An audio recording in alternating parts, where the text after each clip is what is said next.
because we sold my dad's house last fall for $42,000 over the asking price. So, and we started out 10,000 over the market. So there we are. Just a So you crazy have situation. real live experience. Not only how many appraisals does your company do a month?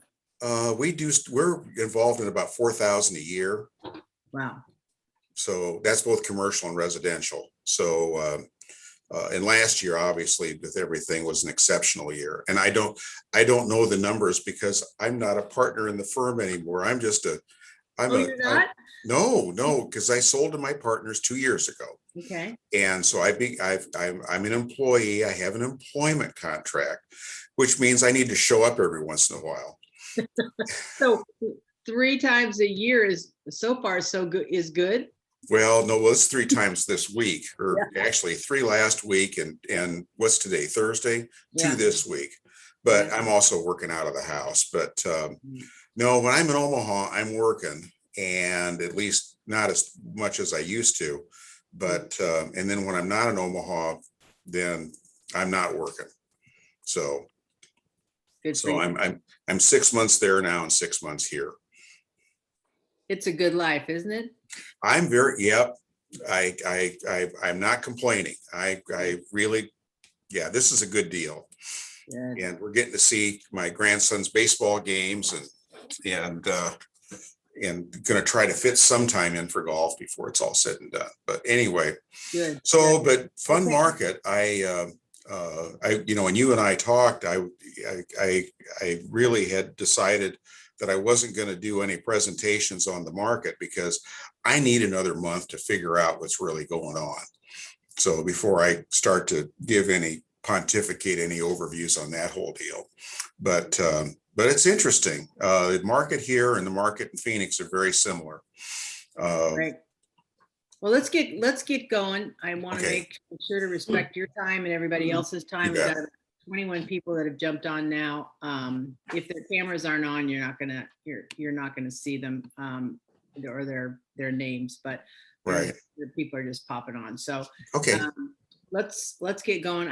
For those of you who have never met Greg Mitchell is probably the most experienced appraiser in our marketplace. How many years have you been doing this, Greg? 48. Yeah, that's it would take a lot to beat that. And Greg has been a good friend for a long time. And whenever I've asked him to step up, he always does. And I just want to say that going into this, that how much we appreciate the value of your time and that you would be willing to give it to us. Our agents have questions. I'm hoping they have questions, but you're probably gonna preamble them with some statements before then. But you go ahead and you take it. I think you co-host, Greg, so you can put your PowerPoint up, and then I sent that out to everybody. So hopefully you guys all got that in your email, or you can check your email to see the outline, and you can take notes alongside if you printed it off. If not, then I would take a bunch of notes because this guy knows what he's talking about. So if he doesn't, he'll tell you. Okay. Well, appreciate it, Carol. Thanks. I'm always happy to do this. They're a lot of fun. Just one thing on questions. Let me get through this first, and then we've got a time set aside for that. So I'm going to go ahead and bring the screen up, and so let's see here. Come on. There we go. And let's do the slideshow. From the beginning. Okay, everybody see it okay? Yeah, looks good, Greg. All right, sounds great. Okay, well, so about a month, and I've had more than a few conversations about, oh my goodness, these prices are going up like crazy, and the appraisals are coming in low, and what can we do, and where do we what do we do to help mitigate this, and what do we do if they do come in? And there's a lot of strategies out there right now. And of course, coupled with all this are the increase in building prices, and some of the things that are going on with that are pretty interesting. Escalation clauses now tied back to building costs are an interesting trend. Anyway, so this is an overview that I actually wrote 10 years ago. And this was the genesis of the market recovering back in 2011, and prices starting to move back up after they'd been declining for about 3 years. And the market was going through a real shift in mindset back at that time. And so the Board of Realtors said, Greg, and they also asked John Bredemeyer to be involved in it. So John and I co-wrote this thing and then did a presentation for the board. Oh, I don't know, summer of 11 sometime. Oh. So it's been a while ago, but I went through and updated it, but the premises are still the same. So without further ado, so there's a couple things with appraisals, and in markets where things are really static and there's a ton of data, you could almost argue that you don't need an appraisal. But in these markets, where the data can be relatively scarce, and with a very fast moving market that we've had now for, quite frankly, the last couple of years, really started ramping up, as everybody knows, last summer, and has been on this crazy roll since last fall, with all the multiple offers and prices that are well above asking, and whether by design or otherwise. And so, it comes back to a couple things. And as you know, you have to work hard to get a contract done. And then, particularly in these days, you have to work hard to make sure that you get to a closing. And because I'm sure somebody in this audience has had a deal that hasn't gone perfectly after the contract's done. I know I started and spent the first 7 years of my career doing both appraisals and selling. And so, herding the deal down to the end is something that I'm familiar with, and understand there's a lot of effort into it. And sometimes you're working twice as hard after the contract than you are the first. So anyway, in order to get the contract, you've got to market the property and you've got to sell the house to the buyer. So you've got that done, that's rolling along. Now, the next step is really, particularly in this market, selling the house to the appraiser. Now, someone is going to say, as I get through this, that there's some appraisers that won't accept data. And I really hate to hear that, because that's not how things are supposed to be done. And as we get down through this, if you run into somebody who says, well, I'm not accepting your data, that's going to bias my deal. And the two things are, one, just explain that you're trying to provide all the information available to this to help them do a good job for their client. At the same time, if you're really running into a wall with that, that's where a call to your lender to let the lender know that they're not considering all the data that's available. It's not saying this guy or gal is going to come in high, low, sideways, or whatever. It's our obligation to examine the market and report the market. And there's always data out there that's hiding under a rock somewhere. I've never had an appraisal where I had too much data. We've always had a philosophy here that we're going to gather everything and put it in a bucket, and then we'll filter it out as we go.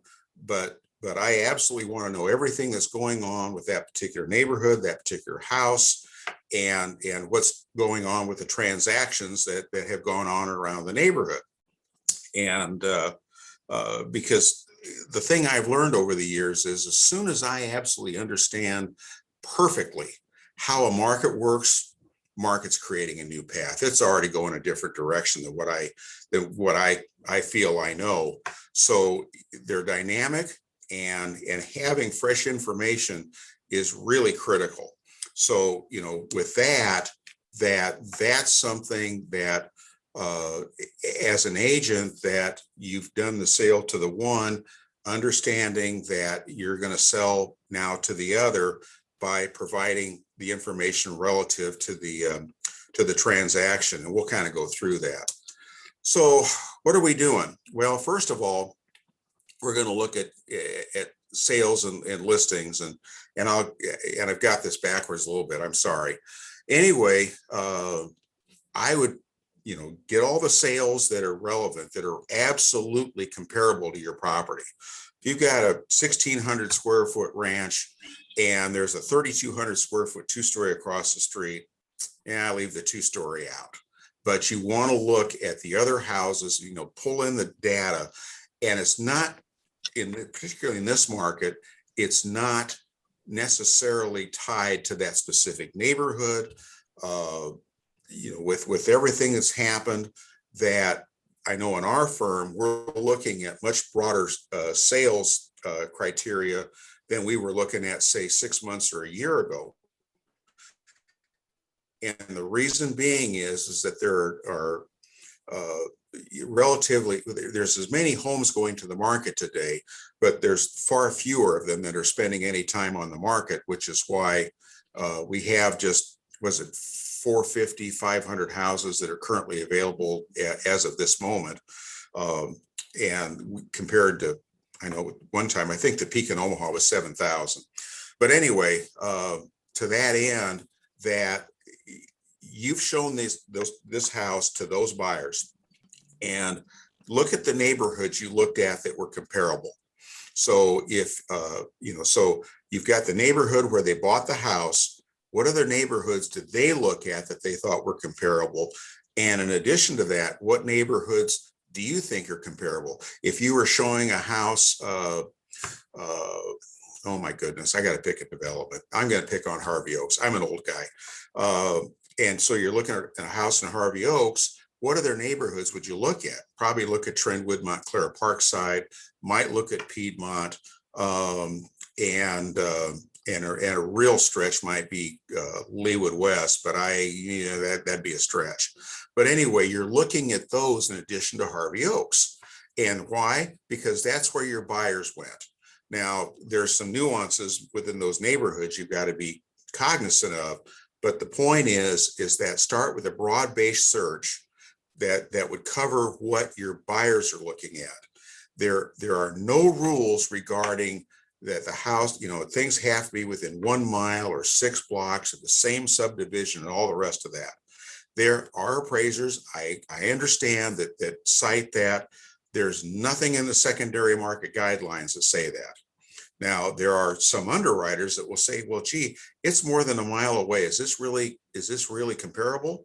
Well, and that's up to the appraiser to explain to the reader that, yep, that property is comparable because, and the simple answer is that if a buyer, and it's the principal substitution, if the buyer's looking at one property, would they look at another one that would work in the stead of the first one? So if one can work, perhaps a second can work, but you'd consider each one of them. If you're looking at a Camaro, would you look at a Mustang?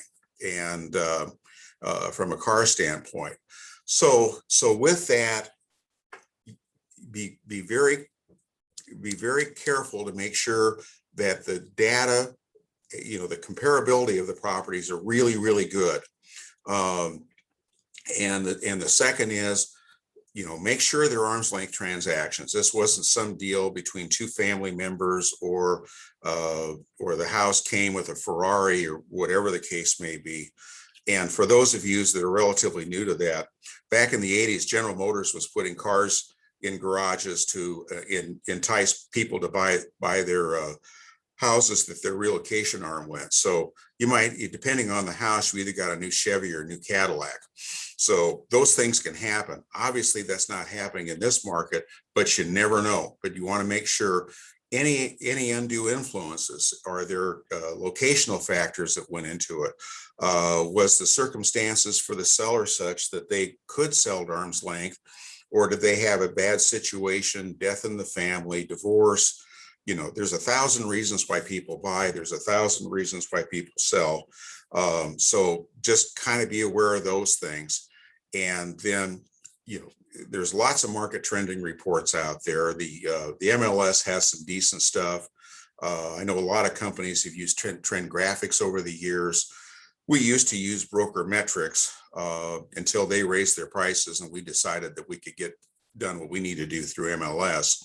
But there's lots of reports out there. So if you've got trending, you can show and support that shows prices are going up 1% a month or 2% a month or whatever.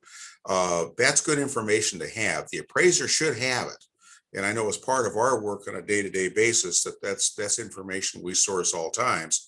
But again, as you're putting together a nice package and you're giving the data to the appraiser, wrapping up in a bow, cookies and brownies, you don't need to do that.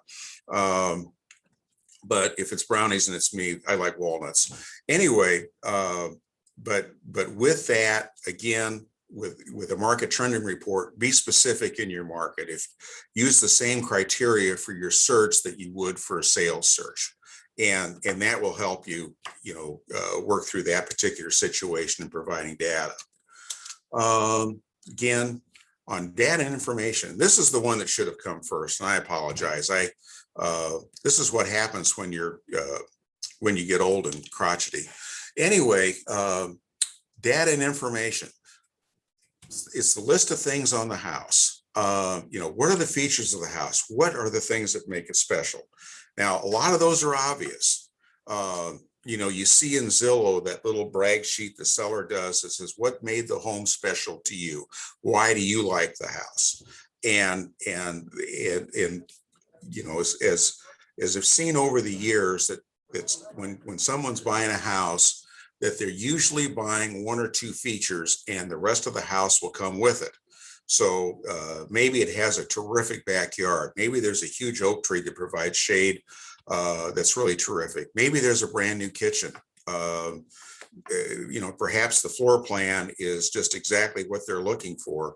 In today's world, with most people working at home, and we're starting to see new construction doing this, that you've got two offices in the house, so that both spouses or both partners have a place to work and have a place to be private, so that one's not disturbing the other. What's the thing that really makes this house special? What does it, what it stands out?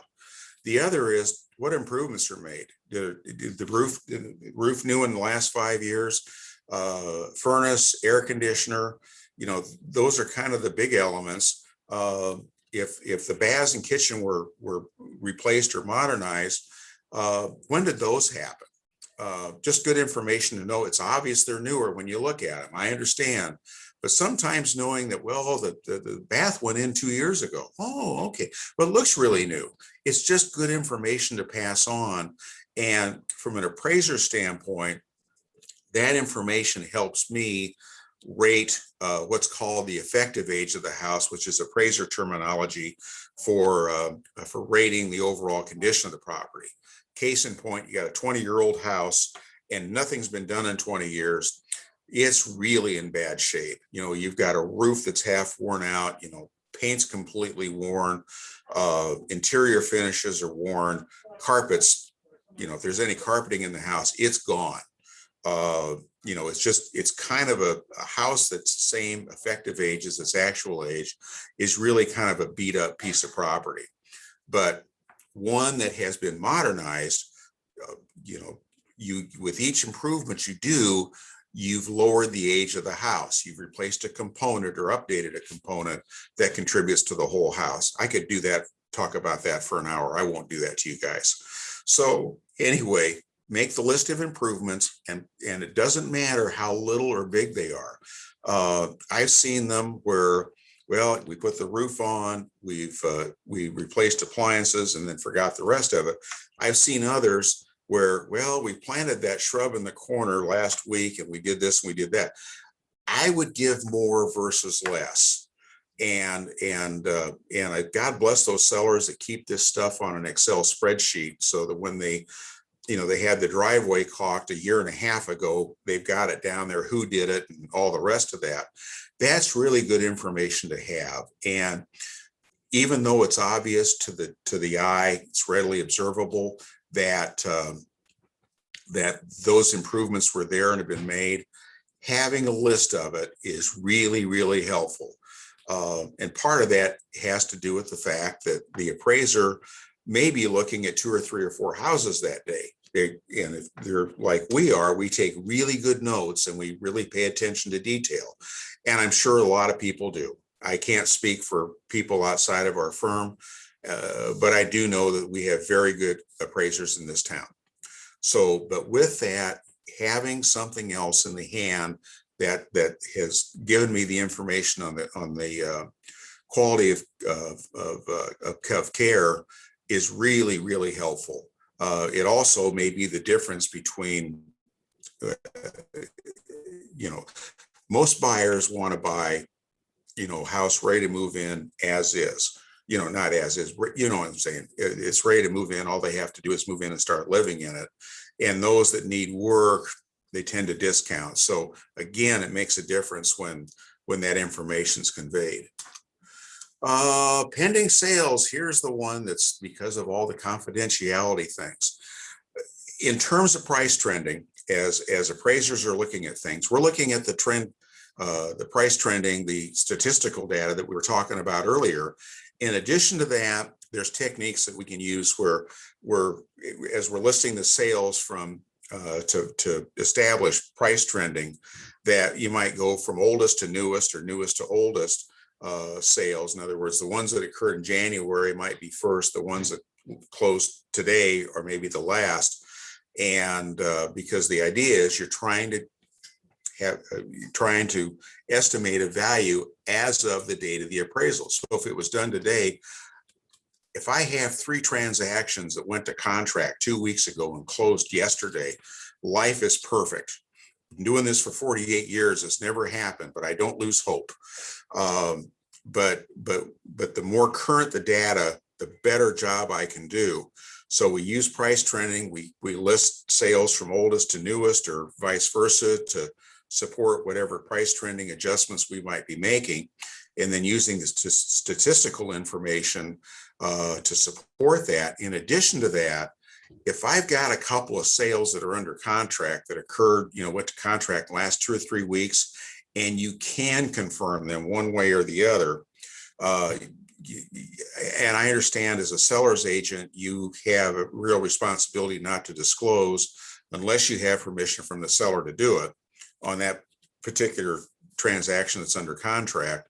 But but as a buyer agent, I'm not going to get into agency.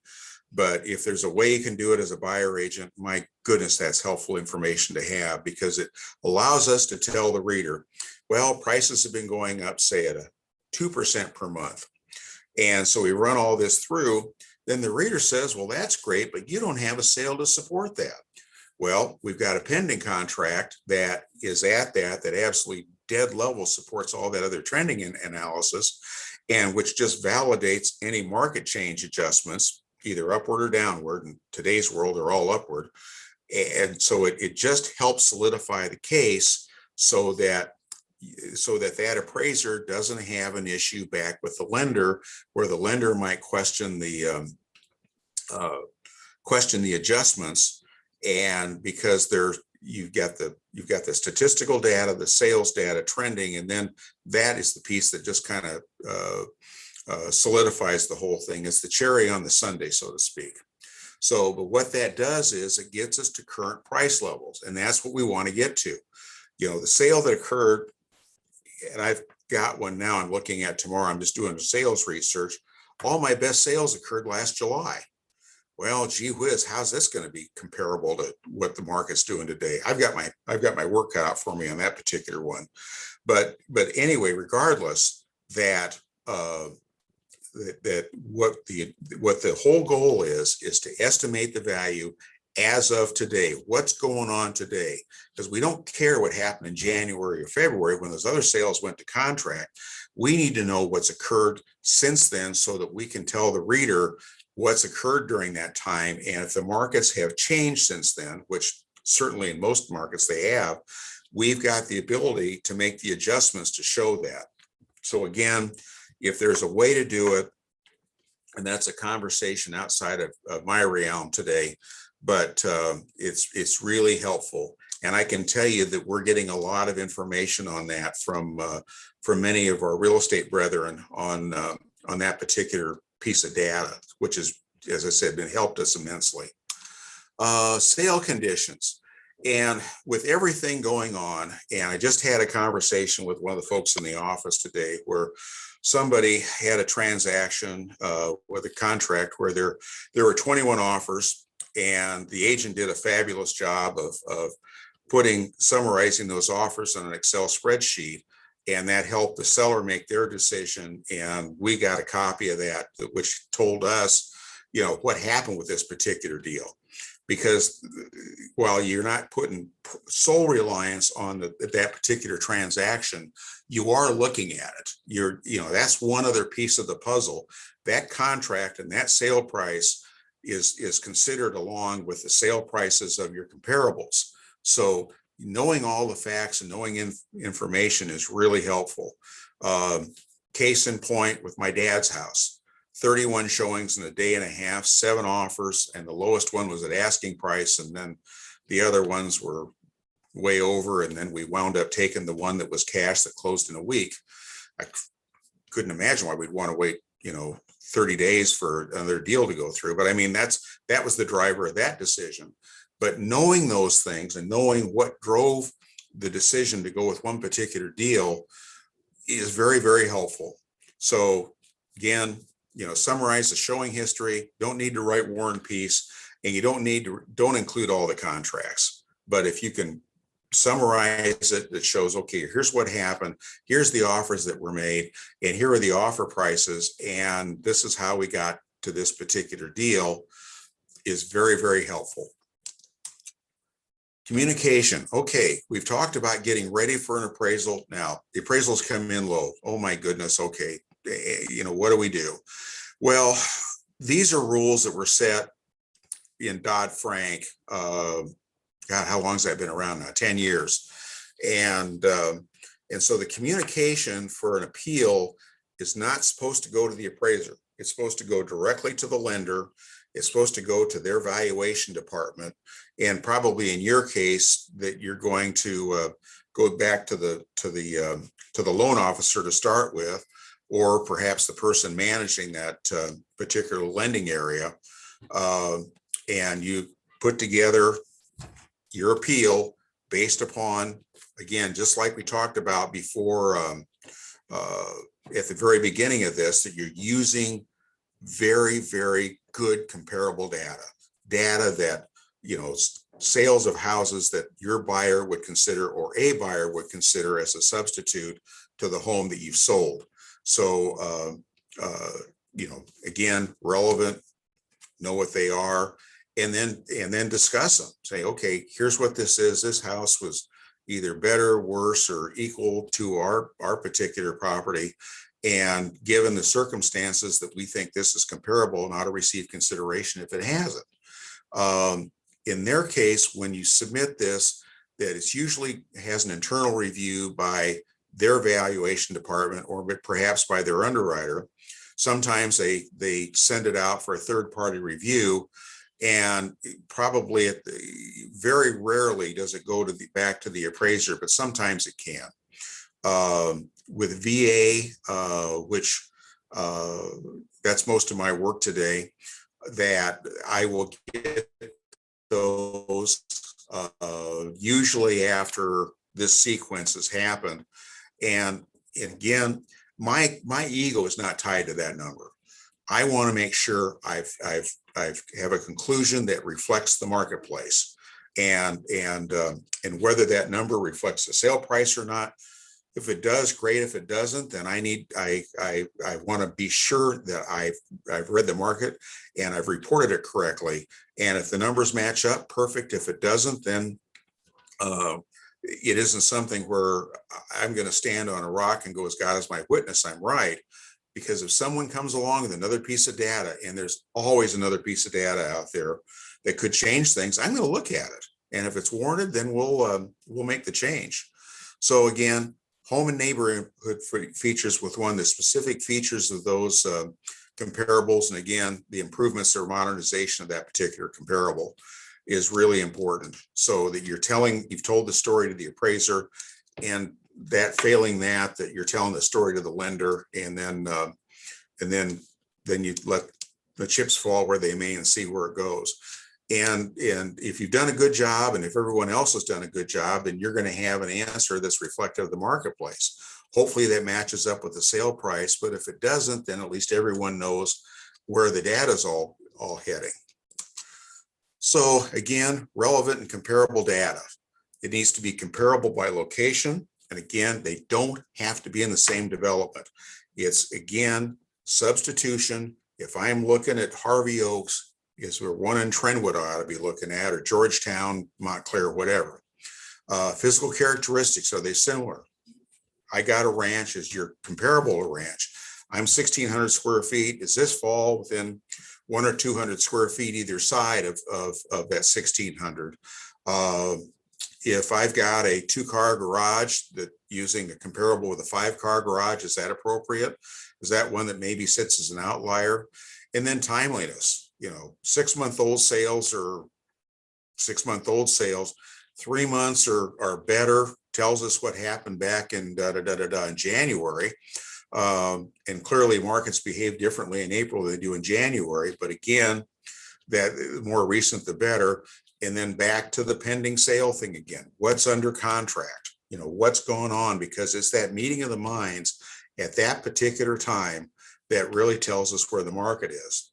I don't really care when a closing occurred. I'm much more cognizant of the off-market date. And the reason being is you could have a transaction that went to contract in, say, July of last year, and it closed yesterday. Well, okay, there's reasons why it didn't close for 8 or 9 months. Could certainly be some considerations for delayed closing, for occupancy. Maybe the seller's building a house, and so there was some give on price. Lots of things it can be. So again, the timeliness, the more recent the transaction, the better, the quality of data is going to be considered. So that's kind of it. Anybody have any questions? That was great. Lots of things to think about, as well as, I hope, questions. So right now, if you guys want to ask a question yourself, just unmute yourself and go ahead, or throw something up in the chat, and I'll check the chat and ask Greg. So I got a quick question, Greg. So you said the highest Omaha had for homes on the market at one time was 7,000. When was that? 1986 through 88. Wow. Enron left. Oh, God bless. US West Communications, which is now CenturyLink, had left, and both at the same time. That included, there was 2,500 employees with Enron, and there were another 2,500 with US Bank, and those all started within about 30 days of each other. Wow. It was really exciting. I was doing a lot of relocation work back at that time. And so those two entities kept me really busy, but it was really not a good time for the market. And we started in a market that was really recovering. Interest rates had fallen to 9%. They were 15 and 16%, a little different time. And the market was absolutely on a roll. It was not very dissimilar, except, price trending wasn't as high as it was, but there was a very active spring market that stopped the day Enron announced they were leaving. Wow. I moved here in 2007, and there was close to that many houses on the market in 2007 when I moved here, because it was actually too many to even make a decision in an area that I didn't even know. So I don't know what the number was back then, but it was the summer of 2007. I just remember it being overwhelming amount of houses. So I can tell you, we were way overbuilt in new construction. We had 1,600 new construction offerings in the market at that time. Yeah. So. Yeah. Peter Manhart has raised his hand. So Peter, go ahead. Yes, sir. Hey, Greg. I noticed you were talking about what kind of leads into it. I've always had the suspicion, I guess you'd say, that what somebody puts down in the house has a whole lot to do with the appraisal. For instance, if I buy a house for 200,000 and I put 25% down, the loan value is 150,000. The bank would love nothing more than for you to never make a payment, foreclose on you, and resell your house for 200,000 and pocket the 50 grand. So I say to myself, so when we look at offers, we don't really even look at the list price. We just find the person who's going to put the most down, and we ask them to pay what the highest priced offer is. Because I don't know, rich people overpay all the time, I think, and I don't see them getting underappraised. So I just think that maybe, what do you think of the idea that doesn't loan value play a part?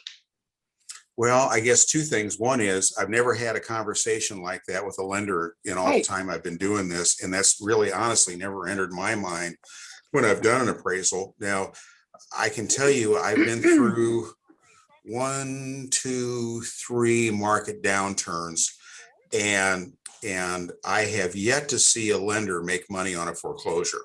Usually those are resulting in, oh Lordy, the losses on those are pretty significant. If it goes to foreclosure, the home is not in great shape at that point in time. The interest and everything in arrears has run to a really large number, and the house has become vacant. Maybe the utilities have been shut off. I guess that's an extreme. I guess that's an extreme. Yeah, that's an extreme case I mentioned, but I'm talking about the idea. If you buy a $500,000 house, you're putting 20% down. The loan value is 400. Right. The bank's risk is quite a bit less than a VA or FHA or a 5% down. Well, So certain, yeah. I wonder if the appraiser in the back of their head says, really, the only way I can screw this up is if I appraise a home high that then forecloses and the bank can't recoup the money. Then they'll look at me and say, why did the appraiser appraise it so high? So I'm just trying to get inside of the appraiser's head. Oh, sure.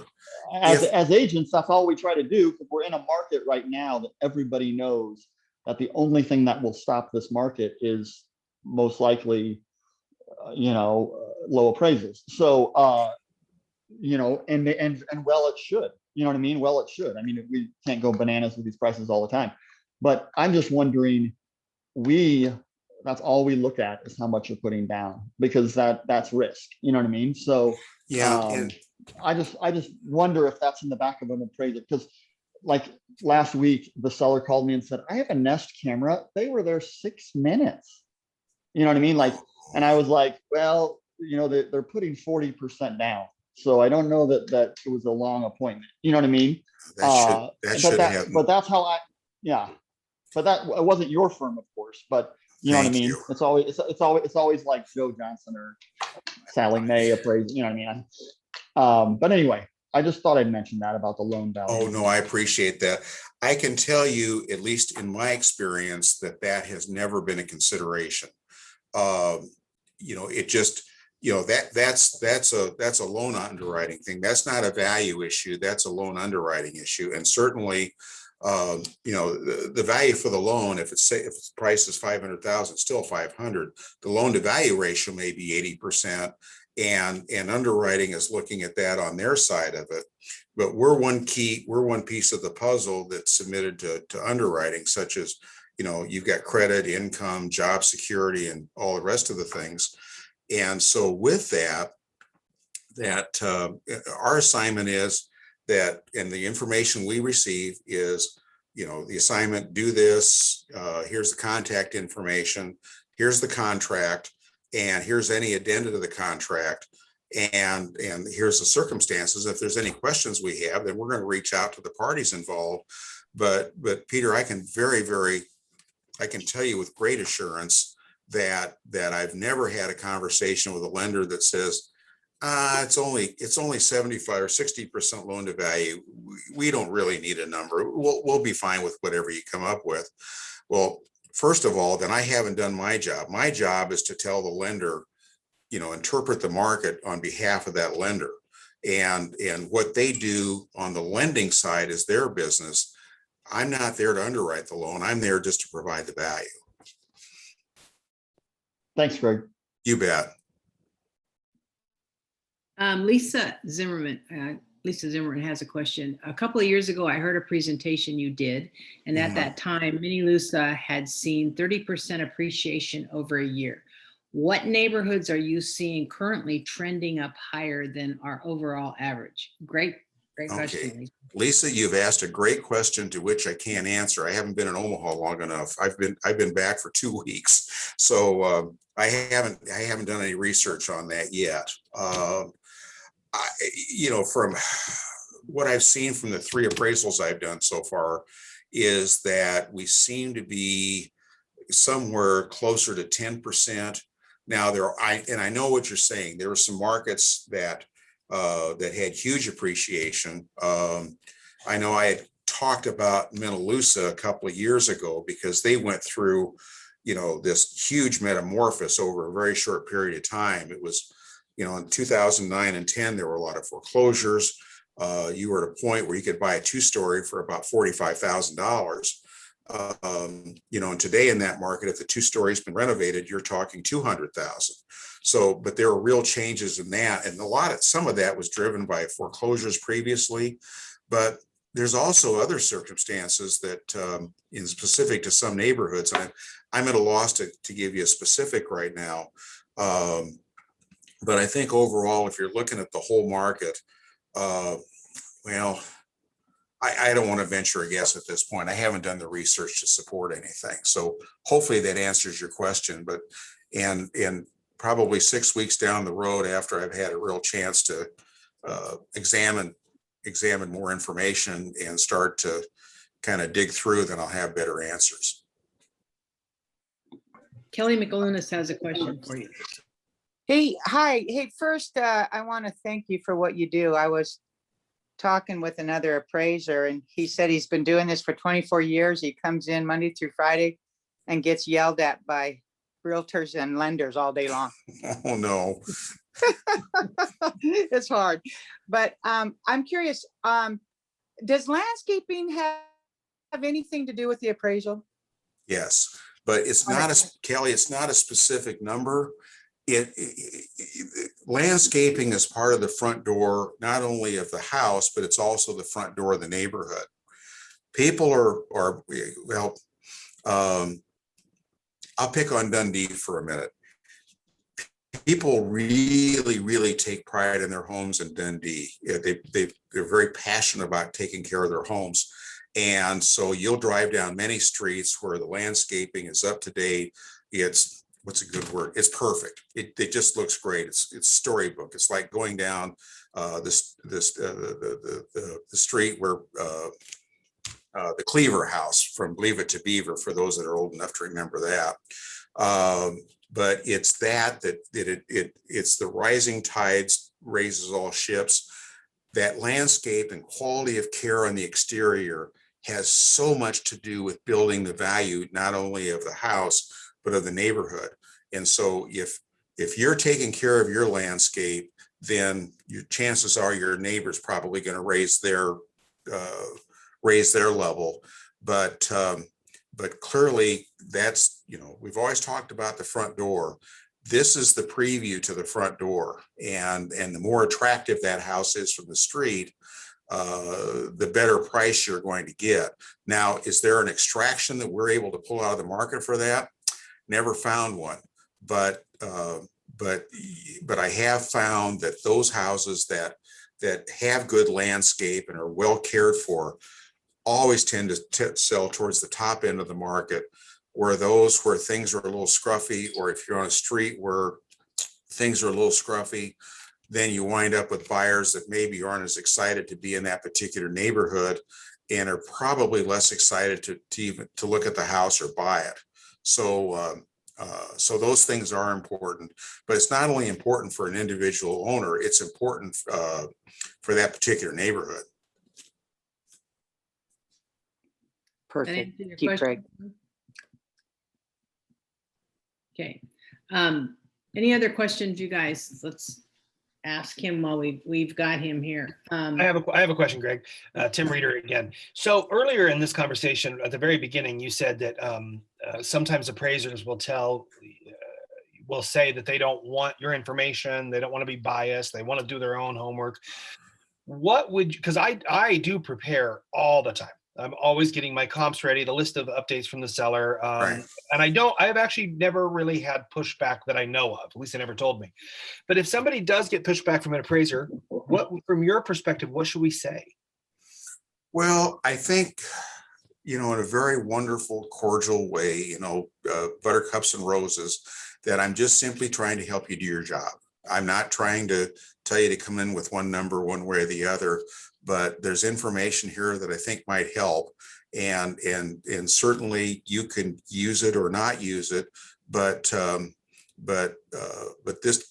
I work this neighborhood and I'm very aware of what's going on, and I'm just trying to be helpful. So I guess that's how I'd approach it. You're on the sales side, Tim. You're probably more elegant than I am with that. But I think we're all part of this transaction, whether we're listing or selling agent, the appraiser, the title person, the lender. We all are kind of a circle that that works to support or aid that buyer, that seller in that transaction. So it really does, when it's a good cooperative effort, when everybody's working together and communicating, things work beautifully. I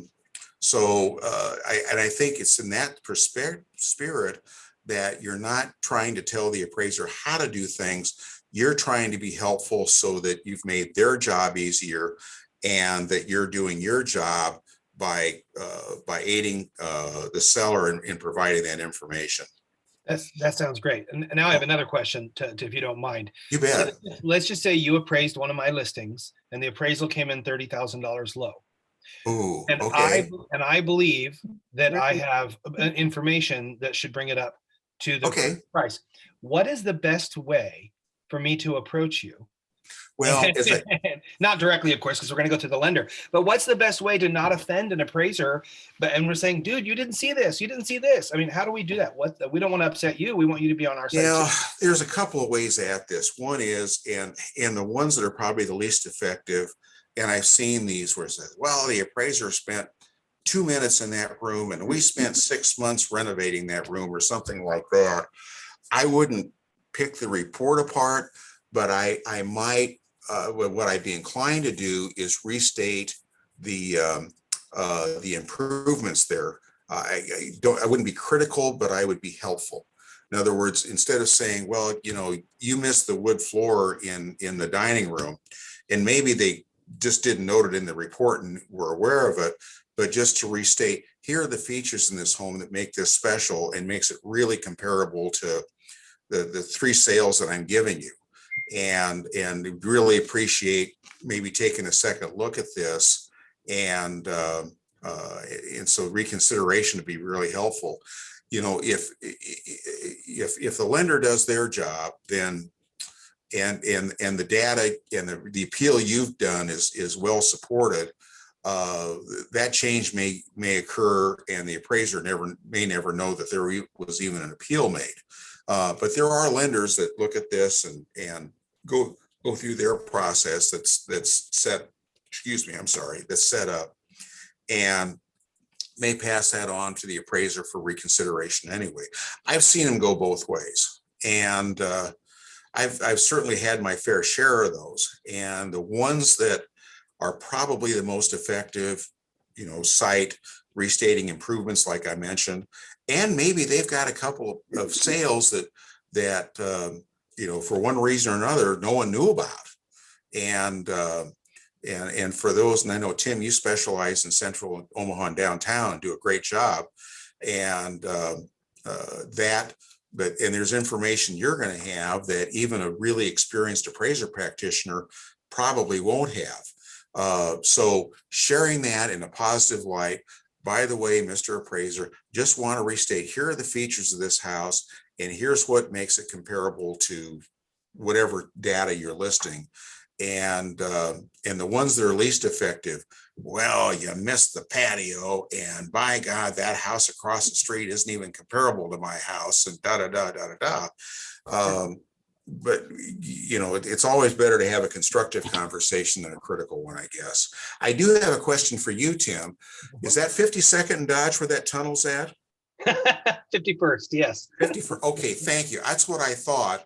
Yeah. And and in fact, I didn't even know that tunnel was still there. I remember from years ago, and I went to Benson, and they had the one under 52nd Street or under Military and 52nd, and it's nice to see that the thing's still around. Yeah. So anyway, That's funny. Yeah, Greg, we want you to appraise it. So, There you go. well, you know what? We did the, you know, the arch in Kearney. yeah, We did that. you appraised it? We appraised the airspace. Wow. That's pretty amazing. Who knew? Well, there's actually the federal Department of Transportation keeps a database on airspace sales over the interstate. So you never know what you're, you know, if somebody says, what do you specialize in? I said, it's wherever my clients send me. But I don't think we've ever done a tunnel though. That'd be interesting to see the approach on that one. So. Yeah. That really would. It looks like Kelly Mickelunas raised her hand again. Okay, hey, just real quick. Is it true that if appraisers don't get it right, you could be fined up to No. $5,000? No. Okay. No. I heard that. I spent my requisite 6 years on the appraiser board, and that's never been, no. And in fact, the appraiser board really doesn't get into valuation issues. What we, you know, if there's an appraisal that's deficient and the appraiser maybe didn't consider appropriate data, misrepresented the property or misrepresented the neighborhood, or you know, just made a series of either a lot of small errors or some great big ones, then that discipline thing pops up. But you know, at least on the time I was on the board, that we didn't find anybody, and to my knowledge, there's not a fine system that's up. So the appraiser can be asked to pay for the review process. I can tell you that, but I have not heard of a $5,000 penalty. So, and I don't think anybody here in my organization has either. So Greg, one question that I have from the marketplace, sellers are always concerned, and buyers too, when they're looking at condition. And there's very few sales today that are not either contingent upon nothing, zero inspections, Right. or inspections for the sellers, the buyers, informational purposes only, where there's pre-inspection done. There's all kinds of different, but basically there's a lot more risk out there than there has been. You bet. We're kind of back to 1990. Yes, we are. When interest rates were like close to 20%. When you as an appraiser go in and look, you talked about the condition of the neighborhood and what the outside looks like, but what are the things that you are really looking for on the inside? Because there's so many, like, we call them the lipstick on the pig kind of things.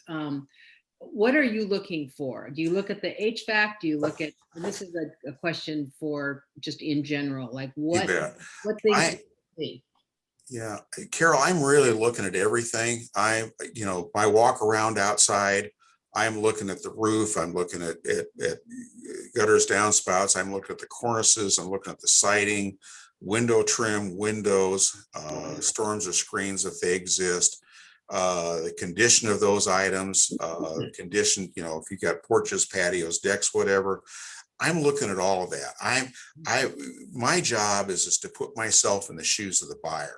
It doesn't matter what I like. It matters what that market likes and prefers. But from a condition standpoint, I try to look at it with a fairly critical eye, and not where I'm picking the property apart, in understanding that if you're looking at a 100-year-old house versus a 20-year-old house, that there's going to be different elements in terms of condition and modernization.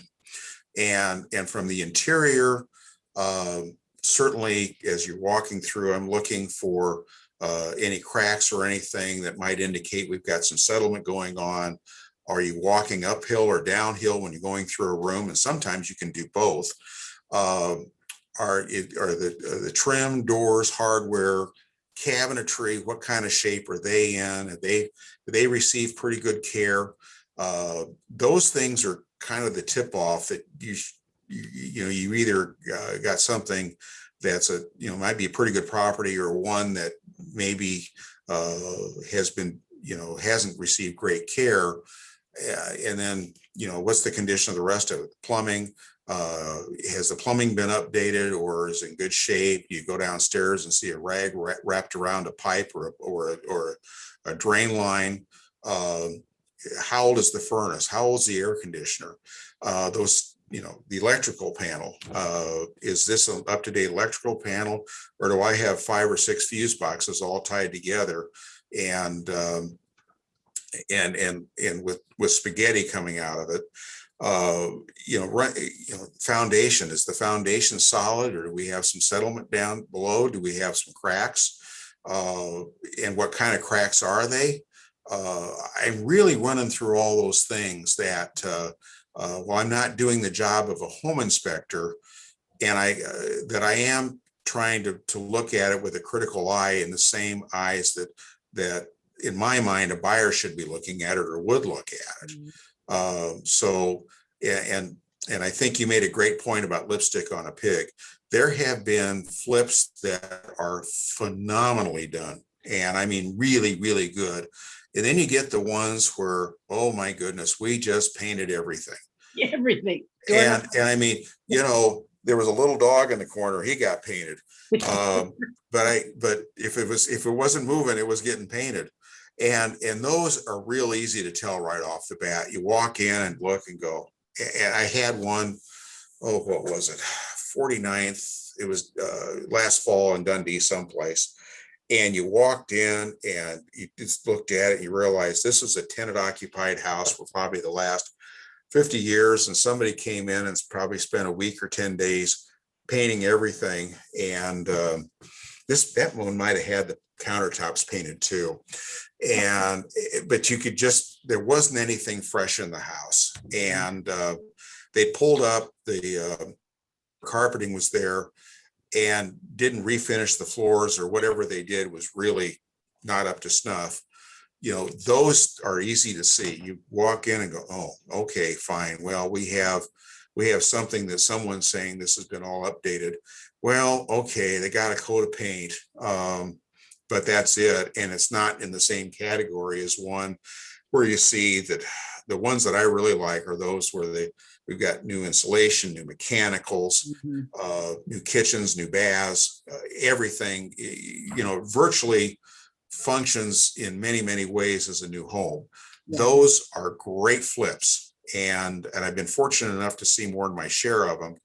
And it's pretty easy to tell the difference between one and the other, but and that's where probably my eye comes in, versus maybe a first-time buyer. And I'll go back to the 70s, if you will. The two things that I learned, if you're trying to sell a substandard house back in the 70s, were you put new carpet in it and you put it on in January. It was too cold to look at the outside of the house in January, so people never really looked at it and didn't know that they had siding that was bad or a roof that was bad because there was snow on it. We didn't have home inspectors back then, but if it had new carpet in it, you could walk through with the buyer, and the buyer's eyes would never leave the floor and would say, "Oh my goodness, what a nice house we have." So in today's world, those paint flips, if you will, if you're a new buyer and you really haven't seen a lot, and then that's where someone could get excited about a house that really didn't get the appropriate level of renovation. Particularly the mechanicals, and would go ahead and probably pay a premium price for it.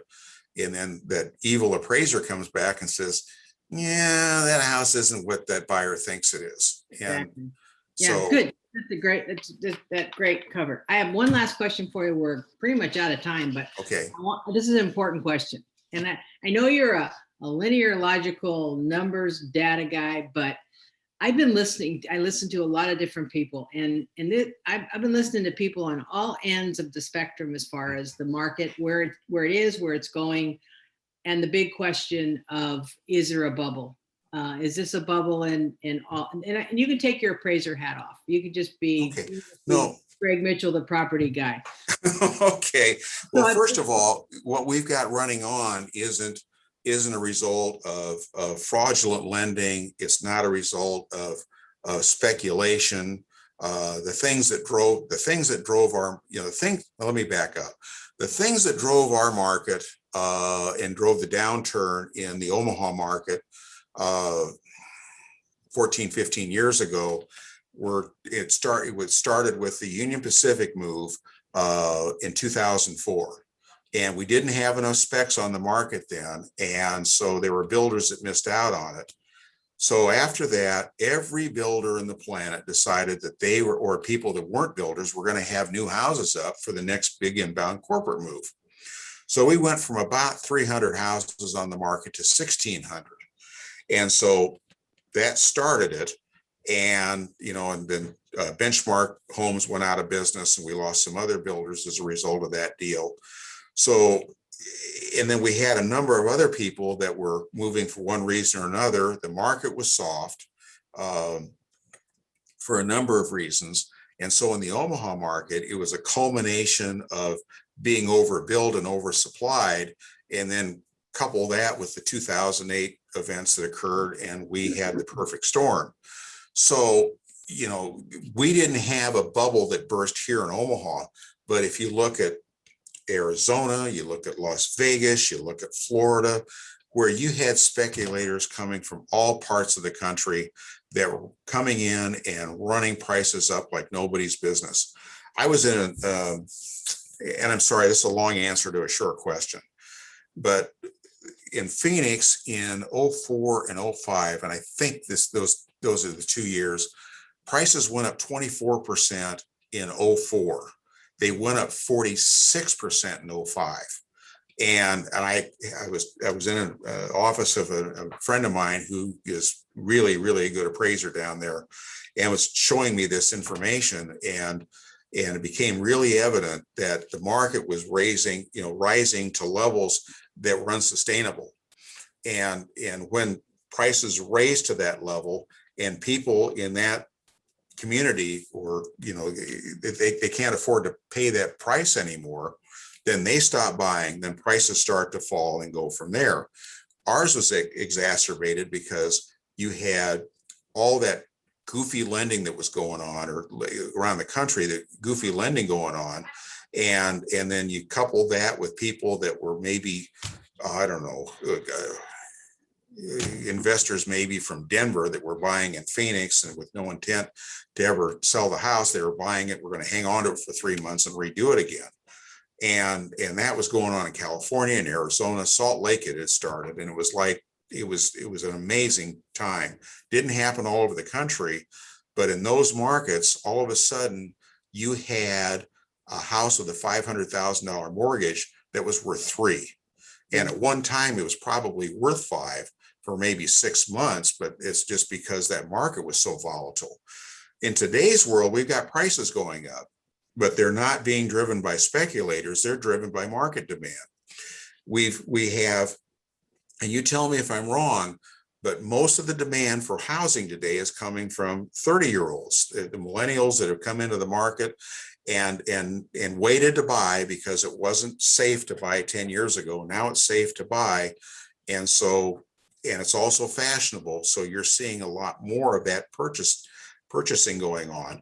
At the same time, and it's, the 40-year-olds are moving up out of the houses they acquired 10 years ago. So you've got that sequence going on. Then you get people like me who maybe downsized out of their big house and gone to the smaller one. And suddenly you're trying to find that villa, and we don't have enough villas in this town. And you've got this huge herd of that. Bottom line is, right now, this is all demand driven. This isn't driven by speculation. it's driven by demand. Now, are we going to hit a point where we're going to peak in terms of prices and we're going to see a little fallback? Oh, absolutely. When is that going to happen? Beats me. But we'll get to a point where buyers will suddenly look at, will start to look at things and say, this is really a great house, but we can't afford it. And that's going to be the crack in the dam that starts to see the market settle back again. The other risk are interest rates. And I don't know where all the spending on a national level is going to go, but the bond market's very sensitive to that. And right now we're still the best place in the planet to put, put money in a safe harbor with our 10-year treasury bonds. And of course, our 10-year treasuries have a yield right now of about 1.6, 1.7%, somewhere in there. Incredibly great rates that allow us to borrow money at 3, maybe 3.5%. The risk on that side is that suddenly the bond market decides that we're not such a great place to, the bonds aren't such a great deal anymore. And that's when we'll start to see the yields going up, and then mortgage rates will go up. And then those houses become affordable and start going back that way. So it's kind of a two-pronged risk right now, but I'm hopeful that we won't see, big spending going on. And that's just, it's not political. It's just looking at this from an economic standpoint. But again, from the things that we've seen in markets of years past, that at least from the last one, that we're not in a bubble at this point, but our prices will rise to a point where they'll fall back a little, but we shouldn't see a big implosion, I don't think, so to speak. We didn't even see that in a big implosion in prices back in the 80s when we went through that big federal spending binge, and all of a sudden we had 13% inflation and we had 17 and 18% interest rates to soften the market up. And it was really effective in softening the market up. So sorry about that long answer to a short question. That's okay. I wanted your perspective because I respect you and respect your perspective. So we're out of time and we could go on for hours with you. Thank you so much, Greg. Oh, you bet.